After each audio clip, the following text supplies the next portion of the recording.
mechanization of farming in the late 19th century forced small farmers to borrow money to pay for their equipment. When they could not pay, their farms were taken away. They began to organize, first in farmers' alliances, North and South, black and white, and then came together in the populist movement of the 1880s and 1890s. Here are the words of one of its most important leaders, Mary Elizabeth Lease. This is a nation of inconsistencies. The Puritans, fleeing from oppression, became oppressors. We fought England for our liberty and put chains on 4 million of blacks. The great common people of this country are slaves, and monopoly is the master. Wall Street owns the country. It is no longer a government of the people, by the people, and for the people, but a government of Wall Street, by Wall Street, and for Wall Street. Money rules. Our laws are the output of a system which clothes rascals in robes and honesty in rags. The parties lie to us, and the political speakers mislead us. We were told 2 years ago to go to work and raise a big crop. That was all we needed. We went to work and plowed and planted. The rains fell, the sun shone, nature smiled, and we raised the big crop that they told us to. And what came of it? 8-cent corn, 10-cent oats, 2-cent beef, and no price at all for butter and eggs. That's what came of it. Then the politicians said we suffered from overproduction. Overproduction. When 10,000 little children, so statistics tell us, starve to death every year in the United States. We want money, land, and transportation. We want the accursed foreclosure system wiped out. Yeah. We will stand by our homes, and we will not pay our debts to the loan shark companies until the government pays its debts to us. The people are at bay, so let the bloodhounds of money beware. July 4th is held up as the day to celebrate the struggle for freedom and independence. But the great abolitionist Fredrick Douglass, himself a former slave and editor of the newspaper The North Star, dared to challenge the celebration of the holiday. Here is part of his remarkable address to the Rochester Ladies Anti-Slavery Society.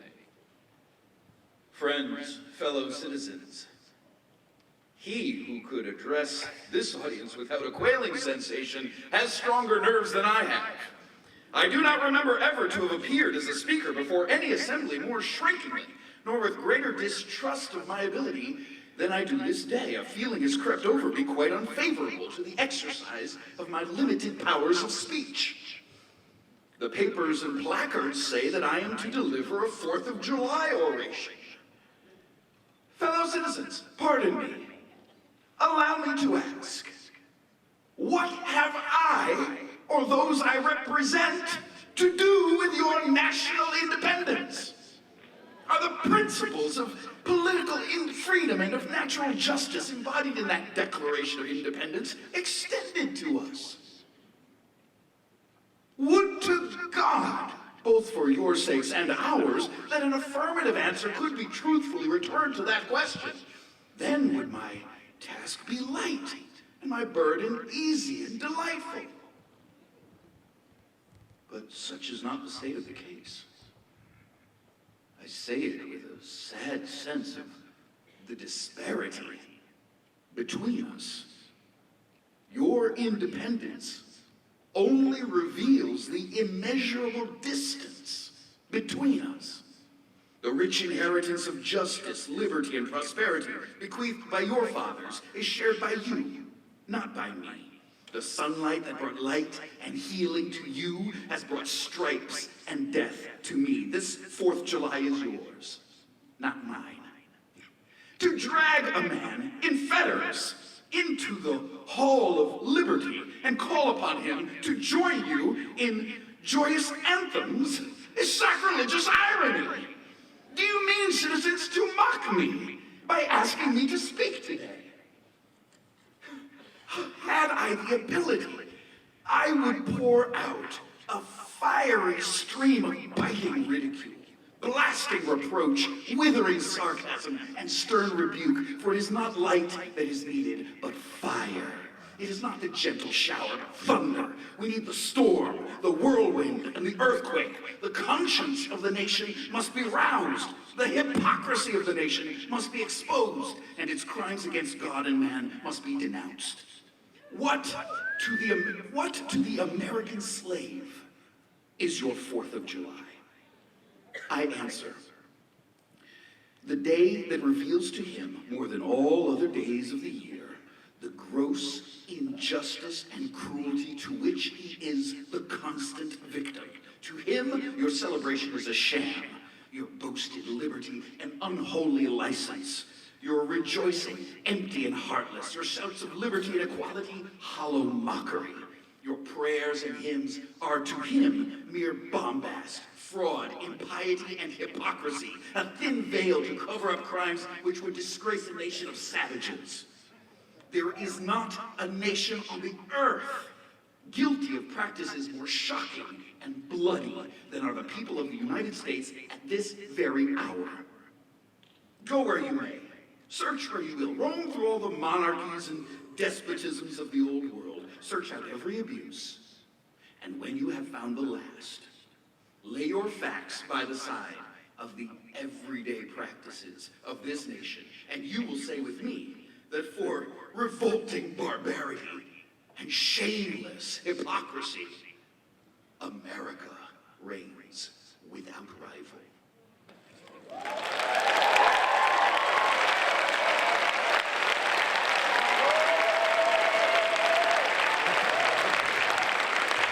One of the most eloquent and uncompromising voices against war was that of Eugene Debs, the railroad union organizer and leader of the Socialist Party. On June 18, 1918, he addressed a mass rally of workers in Ohio, knowing very well that his words could lead, as they did, to his arrest and imprisonment. Here is his statement to the court before his sentencing. Your Honor, years ago I recognized my kinship with all living beings, and I made up my mind that I was not one bit better than the meanest on earth. I said then, and I say now, that while there is a lower class, I am in it. And while there is a criminal element, I am of it. And while there is a soul in prison, I am not free.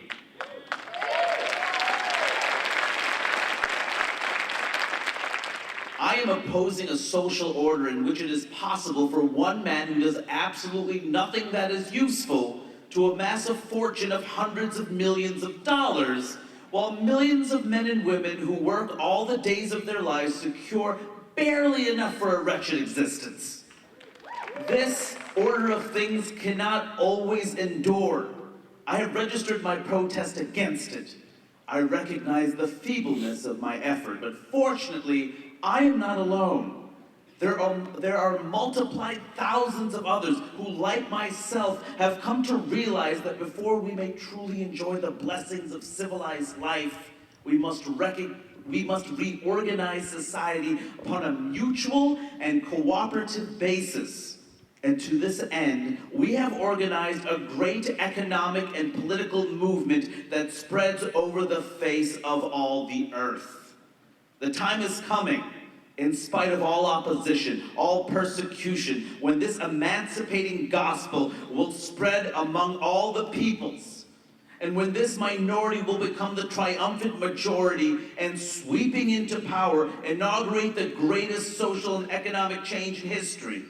On that day, we shall have the universal commonwealth, the harmonious cooperation of every nation with every other nation on earth.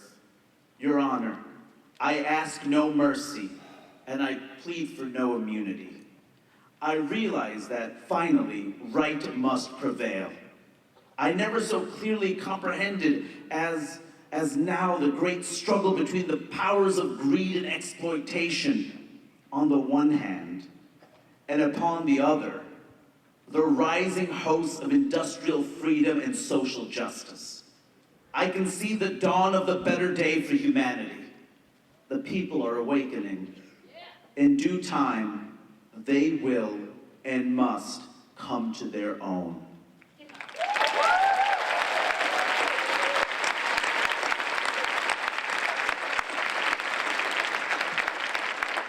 In our schools, we learn about Helen Keller, the deaf and blind girl who became a famous writer, but we do not learn that she was a socialist and an agitator. Here is the text of a speech Keller delivered before U.S. entry into the war in 1917. We are facing a grave crisis in our national life. The few who profit from the labor of the masses want to organize the workers into an army which will protect the interests of the capitalists. You are urged to add to the heavy burdens you already bear the burden of a larger army and many additional warships. It is in your power to refuse to carry the artillery. You do not need to make a great noise about it.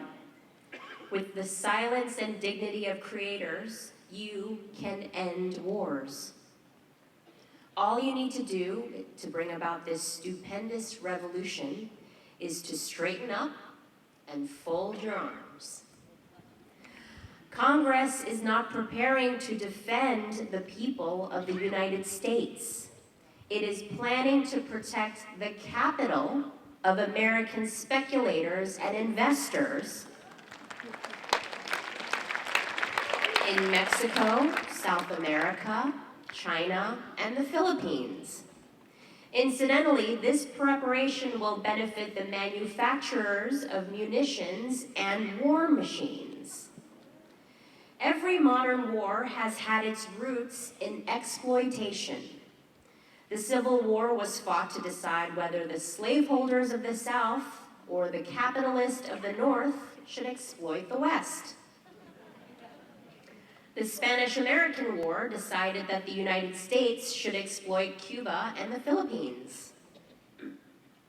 The present war is to decide who shall exploit the Balkans, Turkey, Persia, Egypt, India, China, and Africa. We are whetting our sword to scare the victors into sharing the spoils with us. Now, the workers are not interested in the spoils. They will not get any of them anyway. The preparedness propagandists have an object in mind, and a very important one. They want to give the people something to think about besides their own unhappy condition. They know the cost of living is high, wages are low, unemployment is certain. No matter how hard the people work, they often cannot afford the comforts of life. Many cannot obtain the necessities. Above the din of protests from the workers is heard the voice of authority. Friends, it says, fellow workmen, patriots, your country is in danger. There are foes on all sides. I think the workers are the most unselfish of the children of men. They live and die for other people's country, other people's sentiments, other people's liberties, and other people's happiness. The kind of preparedness the workers want is reorganization and reconstruction of their whole life, such as has never been attempted by statesmen or governments. It is your duty to insist upon radical measures. It is your business to see that no worker is needlessly exposed to accident or disease. It is your business to make them give you clean cities. It is your business to make them pay you a living wage. It is your business to see that this kind of preparedness is carried into every department in the nation until everyone has a chance to be well-born, well-nourished, and rightly educated.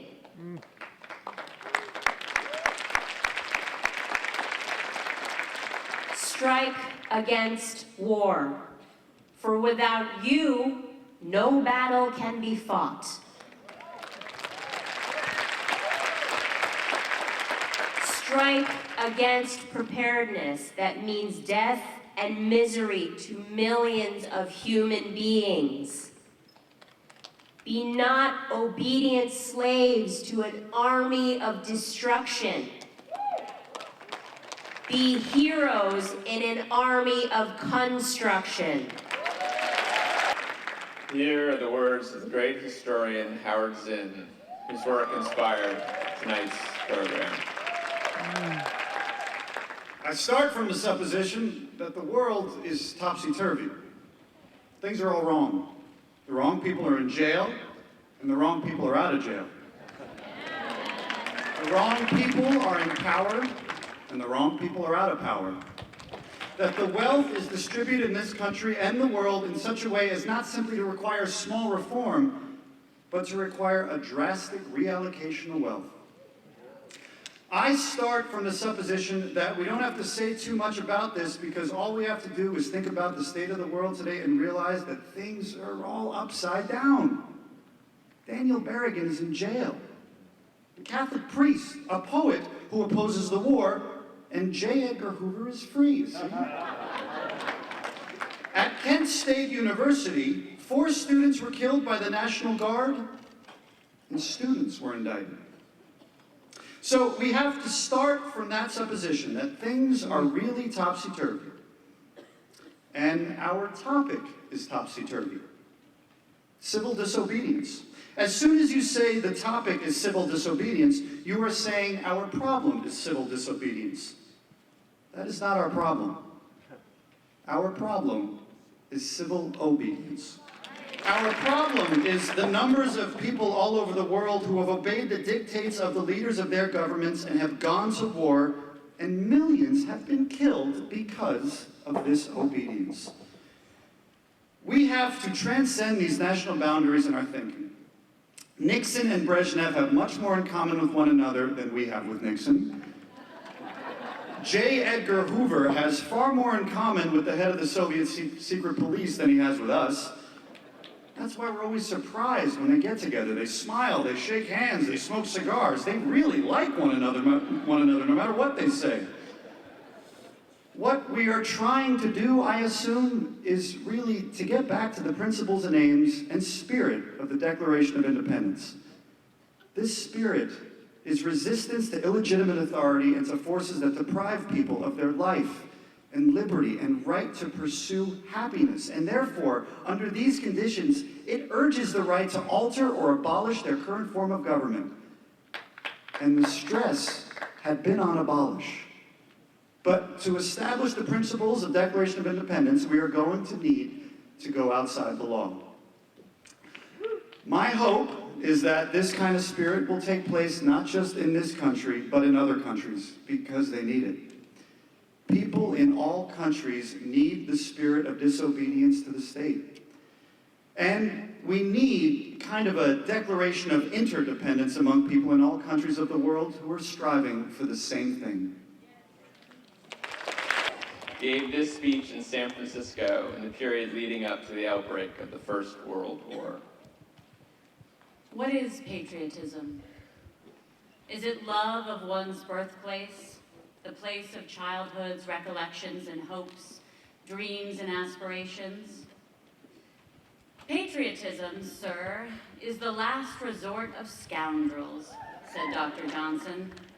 Leo Tolstoy, the greatest anti-patriot of our times, defines patriotism as the principle that will justify the training of wholesale murderers.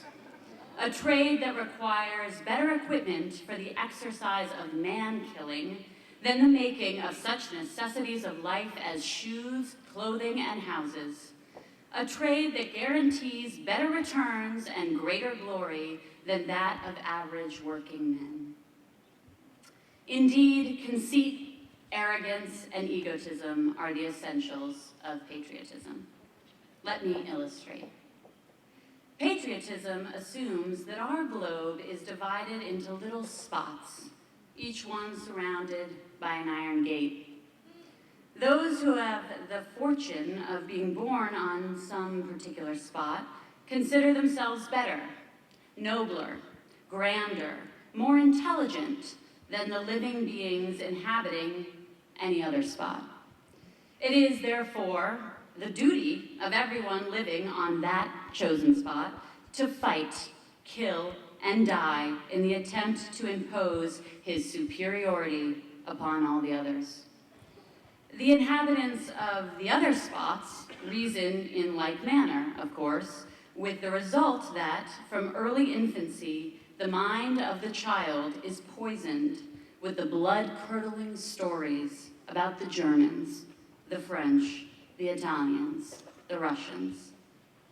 When the child has reached manhood, he is thoroughly saturated with the belief that he is chosen by the Lord himself to defend his country against the attack or invasion of any foreigner. It is for that purpose that we are clamoring for a greater army and navy, more battleships and ammunition. We Americans claim to be a peace-loving people. We hate bloodshed. We are opposed to violence. Yet we go into spasms of joy over the possibility of projecting dynamite bombs from flying machines upon helpless citizens. Our hearts swell with pride at the thought that America is becoming the most powerful nation on earth and that it will eventually plant her iron foot on the necks of all other nations. Such is the logic of patriotism. Thinking men and women the world over are beginning to realize that patriotism is too narrow and limited a conception to meet the necessities of our time. The centralization of power has brought into being an international feeling of solidarity among the oppressed nations of the world. A solidarity which represents a greater harmony of interests between the working man of America and his brothers abroad than between the American miner and his exploiting compatriot. A solidarity which fears not foreign invasion because it is bringing all the workers to the point when they will say to their masters, "Go and do your own killing. We have done it long enough for you."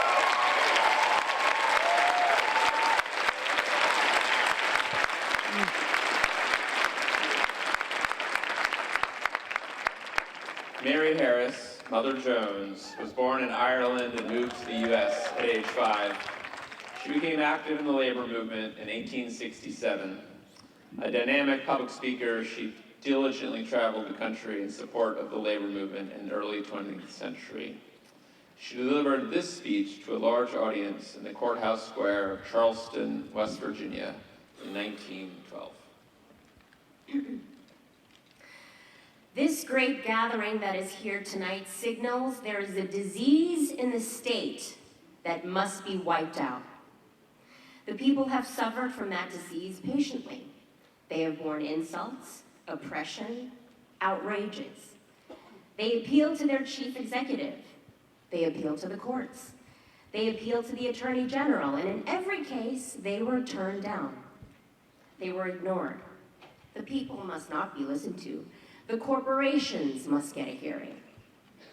When we were on the Capitol grounds the last time you came here, you had a petition to the governor for a peaceful remedy and solution to this condition.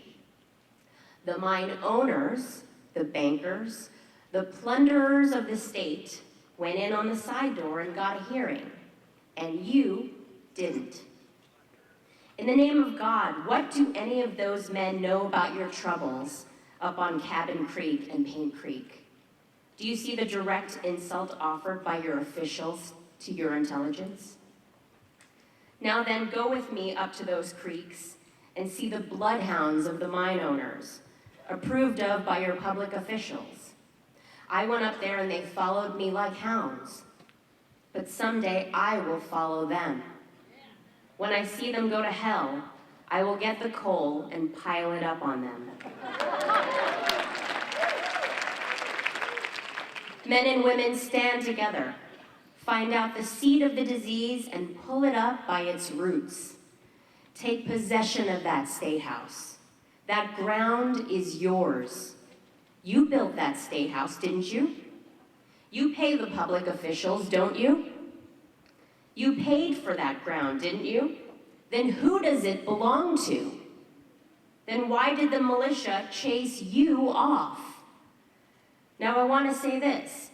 10 or 12 years ago when I came in here, you had to work 11 or 12 hours, didn't you? They made you load coal for any price they wanted.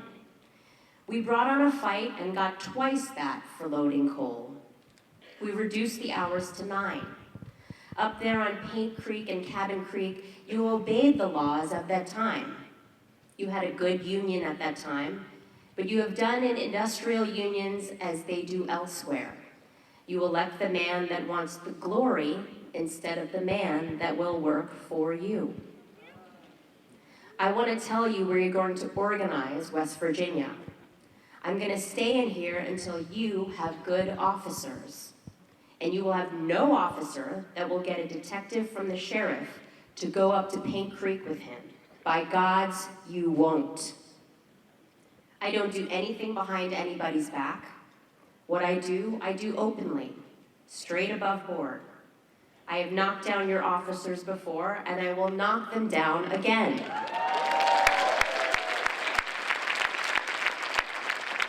Now I want to say, my friends, I have only one journey to go through this life. You have only one journey to go through this life. Let us all do the best we can for humanity, for mankind, while we are here. That is my mission, to do what I can to raise mankind to break his chains. The whole machinery of capitalism is rotten to the core.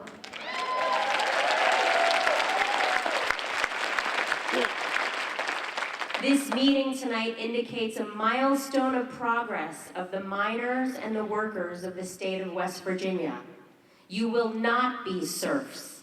You will march, march, march from milestone to milestone of human freedom. You will rise like men in the new day, and slavery will get its death blow. It has got to die. Strike the Lowell women. At the time the Lowell cotton mills were started, the factory girl was the lowest among women. In England and in France particularly, great injustice had been done to her real character. She was represented as subjected to influences that could not fail to destroy her purity and self-respect. In the eyes of her overseer, she was but a brute, slave, to be beaten, pinched, and pushed about. One of the first strikes of the cotton factory operatives that ever took place in this country was that in Lowell in October 1836. When it was announced that wages were to be cut down, great indignation was felt, and it was decided to strike en masse. This was done. The mills were shut down, and the girls went in procession from their several corporations to the Grove on Chapel Hill, and listened to incendiary speeches from early labor reformers. One of the girls stood on a pump and gave vent to the feelings of her companions in a neat speech, declaring that it was their duty to resist all attempts at cutting down the wages. This was the first time a woman had spoken in public in Lowell, and the event caused surprise and consternation among her audience. Cutting down the wages was not their only grievance, nor the only cause of this strike. Hitherto, the corporations had paid 25 cents a week toward the board of each operative, and now it was their purpose to have the girls pay the sum. And this, in addition to the cut in wages, would make a difference of at least $1 a week.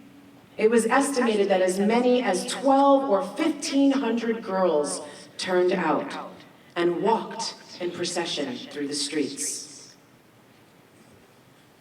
My own recollection of this first strike, or turnout is very vivid.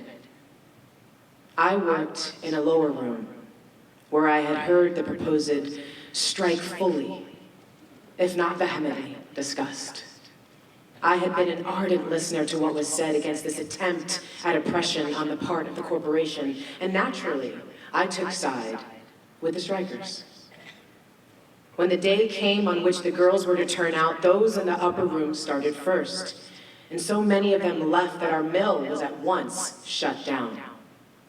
Then, when the girls in my room stood irresolute, uncertain what to do, asking each other, would you? Or shall we turn out? And not one of them having the courage to lead off, I, who began to think that they would not go out after all their talk, became impatient and started on ahead, saying, with childish bravado, I don't care what you do. I am going to turn out, whether anyone else does or not. And I marched out and was followed by the others. As I looked back at the long line that followed me, I was more proud than I have ever been at any success I may have achieved.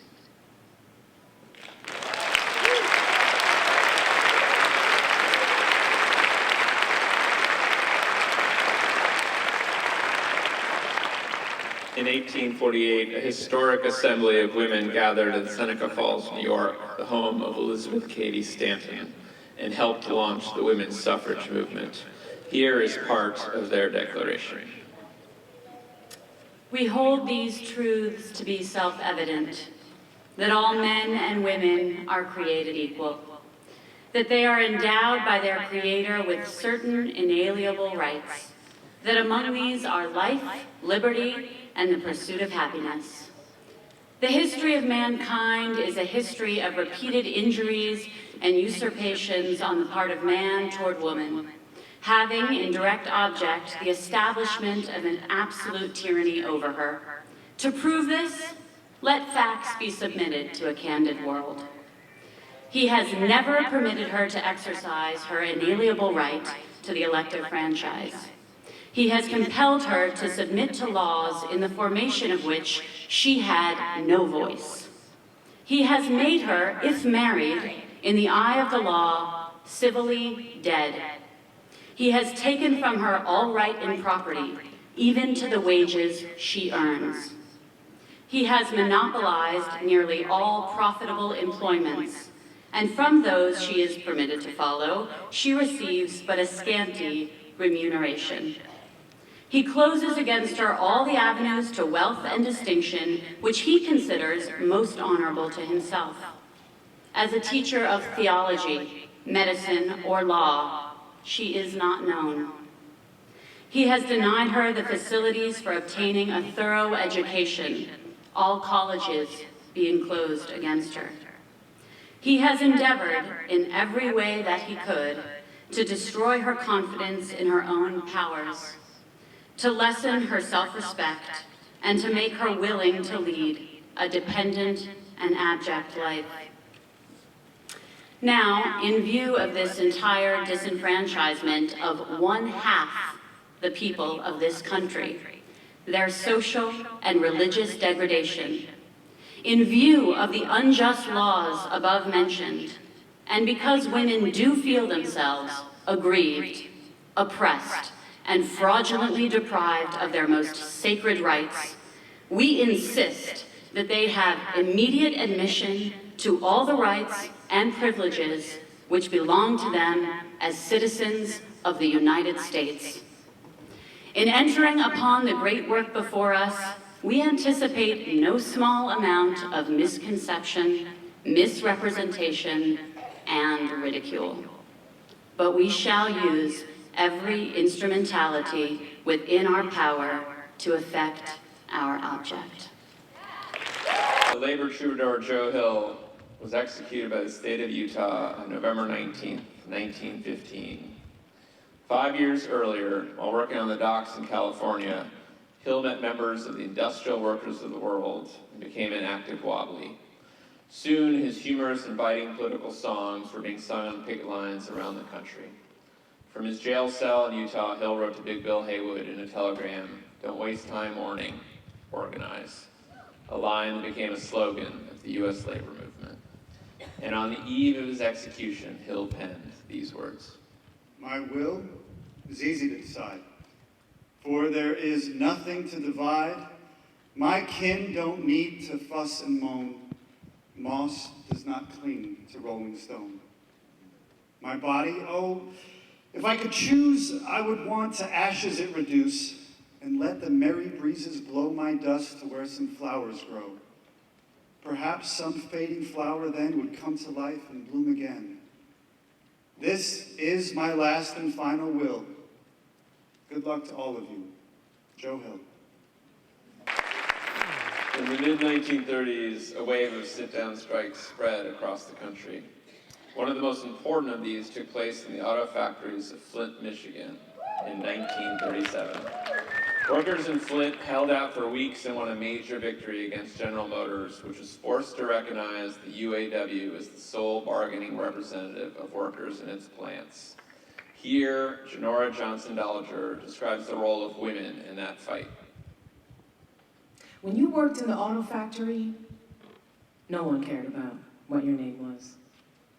Workers had no rights once they entered that plant.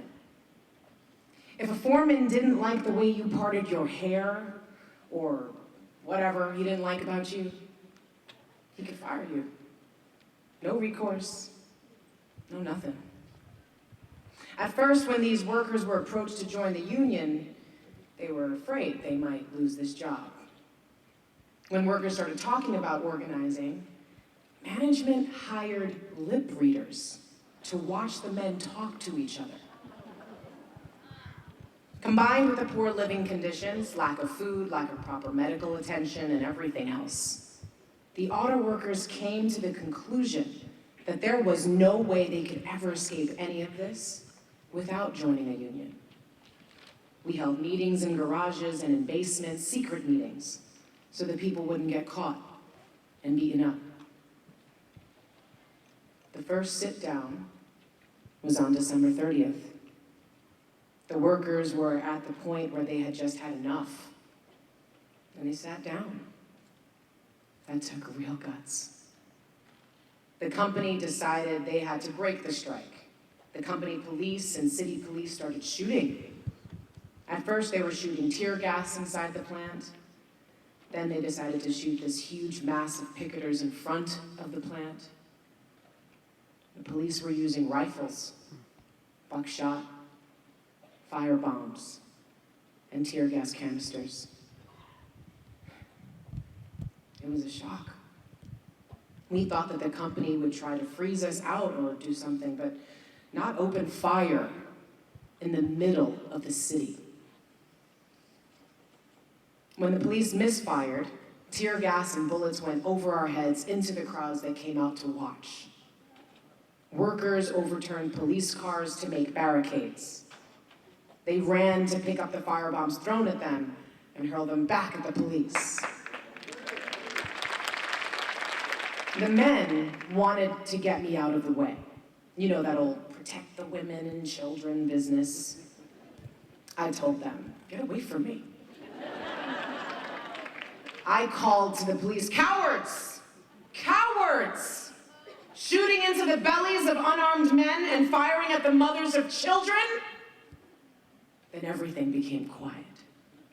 I thought, the women can break this up. So I appealed to the women in the crowd. Break those police lines and come down and stand behind your husbands and your brothers and your sweethearts. In the dusk, I could see one woman struggling to come forward. As soon as that happened, there were others who followed. That was the end of the battle. There was a big roar of victory.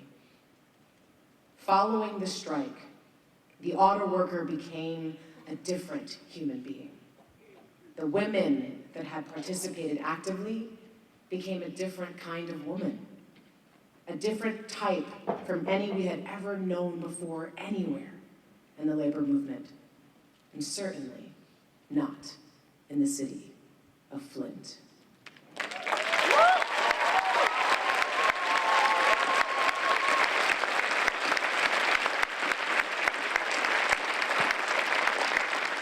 In 1966, with the war in Vietnam escalating rapidly, Muhammad Ali, the world heavyweight boxing champion, spoke in Louisville, Kentucky, about his reasons for not fighting in the war.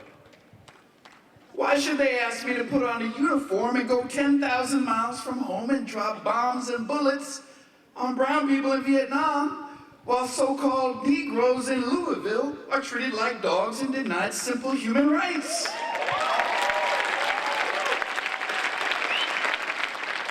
No, I am not going 10,000 miles from home to help murder and burn another poor nation simply to continue the domination of the white slave masters of the darker people the world over.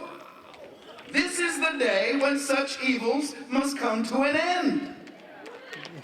I have been warned that to take such a stand would put my prestige in jeopardy and could cause me to lose millions of dollars that should accrue to me as the champion. But I have said it once and I will say it again. The real enemy of my people is right here. I will not disgrace my religion, my people, or myself by becoming a tool to enslave those who are fighting for their own justice, freedom, and equality. If I thought the war was going to bring freedom and equality to 22 million of my people, they wouldn't have to draft me. I'd join tomorrow.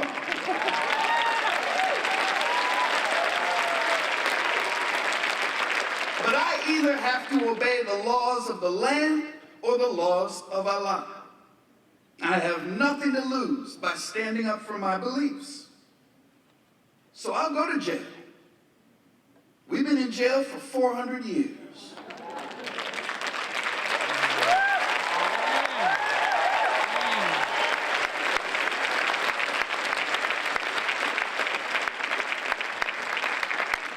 Reverend Martin Luther King Jr.'s eloquence as a leader of the black struggle was unparalleled. Here is a selection of his pointed address in 1967 to the Southern Christian Leadership Conference in Atlanta, Georgia. We must honestly face the fact that the movement must address itself to the question of restructuring the whole of American society. There are 40 million poor people here, and one day we must ask the question, why are there 40 million poor people in America? And when you begin to ask that question, you are raising a question about the economic system, about a broader distribution of wealth. When you ask that question, you begin to question the capitalistic economy. And I'm simply saying that more and more, we've got to begin to ask questions about the whole society. We are called upon to help the discouraged beggars in life's marketplace. But one day we must come to see that an edifice that produces beggars needs restructuring. It means that questions must be raised. And you see, my friends, when you deal with this, you begin to ask the question, who owns the oil? You begin to ask the question, who owns the iron ore? You begin to ask the question, why is it that people have to pay water bills in a world that's 2/3 water? Now, when I say questioning the whole society, it means ultimately coming to see that the problem of racism, the problem of economic exploitation, and the problem of war are all tied together. These are the triple evils that are interrelated. A nation that will keep people in slavery for 244 years will thingify them, make them things. And therefore, they will exploit them and poor people generally economically. And a nation that will exploit economically will have to have foreign investments and everything else. And it will have to use its military might to protect them. All of these problems are tied together. What I'm saying today is that we must go from this convention and say, America, you must be born again.